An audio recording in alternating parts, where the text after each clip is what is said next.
ഇത് മാസ് മോട്ടോഴ്സിൽ നിന്നാണ്. നമ്മുടെ ഹീറോൻ്റെ പ്ലഷറാണ് വണ്ടി. അത് കംപ്ലയിൻറ്റ് പറഞ്ഞാൽ കാലത്ത് വണ്ടി സ്റ്റാർട്ട് ചെയ്യുമ്പോൾ വണ്ടി എടുക്കാനായിട്ട് നല്ല ബുദ്ധിമുട്ടുണ്ട് കേസ് പറഞ്ഞിട്ടുണ്ട്.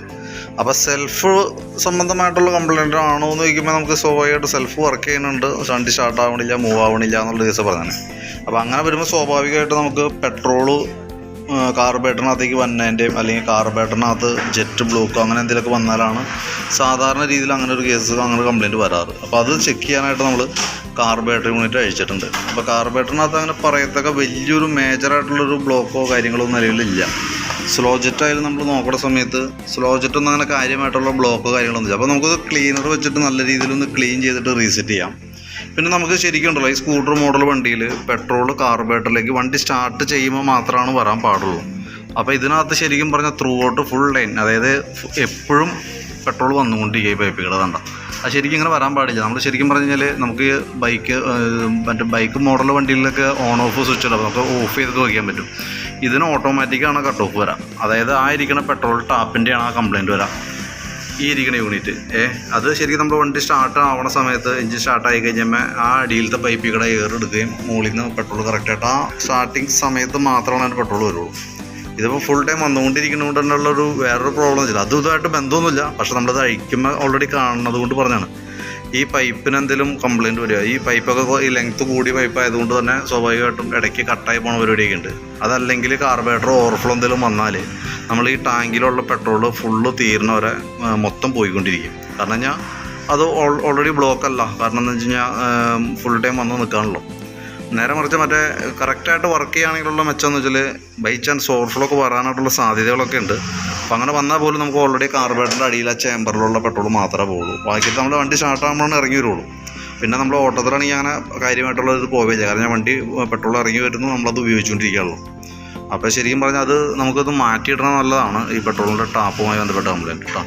അപ്പോൾ അതും ആ പൈപ്പും മാറ്റിയിടാണെന്നുണ്ടെങ്കിൽ ആ ഭാഗം ക്ലിയർ ആയി പോയിക്കോളും. കാർബേറ്റർ നല്ല രീതിയിൽ ക്ലീൻ ചെയ്തിട്ടൊന്ന് നല്ല രീതിയിൽ ട്യൂൺ ചെയ്ത് റീസെറ്റ് ചെയ്യാം. വേറെ ഫിൽറ്ററും പ്ലഗൊക്കെ ഓൾറെഡി നമ്മളത് തന്നെയാണ് ചെയ്യണം കേട്ടോ. അത് തന്നെ ഇടണേ, കാരണം പ്ലഗിനൊന്നും വേറെ കംപ്ലയിൻ്റ് ഒന്നുമില്ല. അത്യാവശ്യം ഇതിൻ്റെ ഈ പോയിട്ടൊക്കെ നോക്കുമ്പോൾ അറിയാം ശരിക്കും ഗ്യാസ് ബർണറിൻ്റെ ആ ഒരു ഫയറിംഗ് ആണ് ഇതിനകത്ത് കാണാം. നല്ല രീതിയിലാണ് അതിൻ്റെ ഫയറിംഗ് ഒക്കെ നല്ല രീതിയിൽ നടക്കണം. പിന്നെ വേറെ ഫിൽറ്ററെങ്കിലും കുറച്ച് പൊടിയൊക്കെ ഉണ്ടാവും, അതൊക്കെ നമുക്ക് ക്ലീൻ ചെയ്ത് റീസെറ്റ് ആക്കണമുണ്ട്. പിന്നെ നമുക്ക് പെട്രോളിൻ്റെ മീറ്ററിൻ്റെ കംപ്ലയിൻറ്റ് പറഞ്ഞിട്ടുണ്ടായല്ലോ. പെട്രോൾ മീറ്ററിൻ്റെ കംപ്ലയിൻറ്റ് പറഞ്ഞാൽ ഈ ടാങ്കിൽ വന്നത് ഈ ഫ്ലോട്ട് യൂണിറ്റിൻ്റെയാണ്. അത് ശരിക്കും പറഞ്ഞാൽ അതിനകത്ത് വെറുതെ ഇങ്ങനെ പൊന്തി കിടക്കുന്ന യൂണിറ്റ് പെട്രോൾ അടിക്കുമ്പോൾ അതനുസരിച്ച് ഇങ്ങനെ പൊന്തി താഴെയും ചെയ്യും. അപ്പോൾ ആ യൂണിറ്റ് കംപ്ലയിൻ്റ് ആയിട്ടാണ് ആ പ്രശ്നം വന്നത് കേട്ടോ. അപ്പോൾ നമുക്ക് ഈ പഴയ മോഡലായതുകൊണ്ട് ഈ പ്ലഷർ എന്ന് പറയുമ്പോൾ ഇത് പഴയ മോഡൽ വണ്ടിയാണ്. അപ്പോൾ അതിൻ്റെ ഐറ്റം നമ്മൾ ഓൾറെഡി അവൈലബിൾ അല്ല, സ്റ്റോക്കിലില്ല. അത് ഞാൻ അറേഞ്ച് ചെയ്ത് വയ്ക്കാം, ഇടയ്ക്ക് എപ്പോഴെങ്കിലും നമുക്കത് ഒന്ന് കയറ്റി മാറ്റി കളയാം കേട്ടോ. പിന്നെ ഈ കാലത്തെ സ്റ്റാർട്ടിങ് കംപ്ലയിൻറ്റ് പറഞ്ഞതുകൊണ്ട് തന്നെ നമ്മൾ ബാറ്ററിയുടെ ഭാഗം നമ്മളൊന്ന് ചെക്ക് ചെയ്ത് നോക്കുന്നുണ്ട്. ബാറ്ററി നമുക്ക് 2022 മോഡൽ ബാറ്ററിയാണ് ഇരിക്കുന്നത്. അപ്പോൾ ശരിക്കും പറഞ്ഞാൽ 2 വർഷം ഒരു പക്ഷേ ആയുണ്ടാവും, ചിലപ്പോൾ അല്ലെങ്കിൽ ആവുണ്ടാവുള്ളൂ. നമുക്ക് 24 മാസം വാറണ്ടി ഉണ്ട് ബാറ്ററിക്ക്. പക്ഷേ അതെന്ന് വെച്ചാൽ നമുക്ക് ഇതിൻ്റെ ബാറ്ററി ഒന്ന് ചെക്ക് ചെയ്ത് പോകുന്നുണ്ട്. ബാറ്ററി ചെക്ക് ചെയ്യുമ്പോൾ 13 വോൾട്ട് വരെ നമുക്ക് കിട്ടുന്നുണ്ട്. അപ്പോൾ അതുകൊണ്ട് തന്നെ ഹോണും ഇൻഡിക്കേറ്ററൊക്കെ പ്രോപ്പറായിട്ട് വർക്ക് ചെയ്യും, കറക്റ്റായിട്ട് വർക്ക് ചെയ്യും. പക്ഷേ നമ്മൾ ബാറ്ററി ഒന്ന് ടെസ്റ്റ് മോഡിലേക്ക് കൊടുക്കുന്നുണ്ട്. ബാറ്ററി ടെസ്റ്റ് ചെയ്യുമ്പോൾ ഇവിടെ നമുക്ക് അതിൻ്റെ വാല്യൂസ് കാണിക്കുന്നത് പോയ ബാറ്ററി ആയിട്ടാണ് കാണിക്കണേ. അപ്പോൾ ശരിക്കും പറഞ്ഞാൽ ഒരു വർഷം ബാറ്ററിയുടെ സെൽഫുമായി ബന്ധപ്പെട്ട കംപ്ലയിൻറ്റിൻ്റെയൊക്കെ ആവാം. പ്രത്യക്ഷത്തിൽ നമ്മൾ നോക്കുമ്പോൾ യാതൊരു പ്രശ്നങ്ങളില്ല, വണ്ടി സെൽഫ് കാര്യങ്ങളൊക്കെ വർക്ക് ചെയ്യുന്നുണ്ട്. ഓടിച്ച് നോക്കുമ്പോഴേക്കും വേറെ കംപ്ലയിൻറ്റോ കാര്യങ്ങളൊന്നുമില്ല. അപ്പോൾ നിലവിൽ നമ്മളിപ്പോൾ കാണുന്ന ലക്ഷണങ്ങൾ വെച്ചിട്ടുള്ള ഒരു ട്രീറ്റ്മെൻറ്റാണ് ഇപ്പോൾ നമുക്ക് വണ്ടിക്ക് ചെയ്യണത് കേട്ടോ. അപ്പോൾ ഞാൻ അതിൻ്റെ ഏകദേശം ഒരു എസ്റ്റിമേറ്റും നോക്കിയിട്ട് അതിൻ്റെ ഡീറ്റെയിൽസ് വാട്സപ്പിലേക്ക് സെൻഡ് ചെയ്ത് തരാം. കാർബേറ്റർ ക്ലീനർ, പെട്രോൾ ടാപ്പ്, അതിൻ്റെ പൈപ്പും അതുമായി ബന്ധപ്പെട്ടൊരു വർക്ക് എസ്റ്റിമേറ്റ് ആക്കിയിട്ട് ഞാൻ ഡീറ്റെയിൽസ് തരാം. അതേപോലെ തന്നെ ഫ്യൂവലിൻ്റെ ഫ്ലോട്ട് ഞാൻ ബുക്ക് ചെയ്ത് വെച്ചേക്കാം.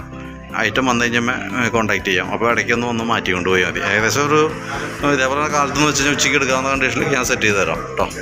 അപ്പോൾ ഞാൻ അതിൻ്റെ ഒരു എസ്റ്റിമേറ്റ് വാട്സപ്പിലേക്ക് ഇട്ടേക്കാം, നോക്കിയിട്ടൊന്ന് റിപ്ലൈ ഇടാം. അതേപോലെ തന്നെ സ്റ്റാർട്ടിങ് കംപ്ലയിൻറ്റ് മാറിയിട്ടുണ്ടെങ്കിലും മാറിയിട്ടില്ലെങ്കിലും നാളെ മറ്റന്നാളൊക്കെ ആയിട്ട് അതിൻ്റെ ഒരു ഫീഡ്ബാക്ക് നമുക്കൊന്ന് പറയണം, എന്താണ് ശരിക്കും അതിൻ്റെ പ്രോബ്ലം എന്നുള്ളത് അറിയാൻ വേണ്ടിയിട്ട്. നേരെ മറിച്ച് നമുക്ക് സ്റ്റാർട്ടിങ് കംപ്ലയിൻറ്റ് വീണ്ടും റിപ്പീറ്റ് നമുക്ക് കാണിച്ചുകൊണ്ടിരിക്കുകയാണെന്നുണ്ടെങ്കിൽ നമ്മൾ ചെയ്യേണ്ട ദിവസം വെച്ചാൽ ഒരു ദിവസം വൈകിട്ട് ഇവിടെ വണ്ടി വയ്ക്കുക. വണ്ടിക്കിട്ട് വെച്ചതിന് ശേഷം നമുക്ക് അതിൻ്റെ ചെക്ക് ചെയ്തിട്ട് കൃത്യമായിട്ടുള്ള കംപ്ലയിൻറ്റ് പിറ്റേ ദിവസം നമുക്ക് കാലത്ത് നോക്കാനായിട്ട് പറ്റും. അപ്പോൾ അത് ആ രീതിയിൽ നമുക്ക് ചെയ്യാം കേട്ടോ. അപ്പോൾ ഇതൊന്ന് ഈ കണ്ടീഷനിലാണ് ഇപ്പോൾ വർക്ക് ക്ലോസ് ചെയ്യണേ.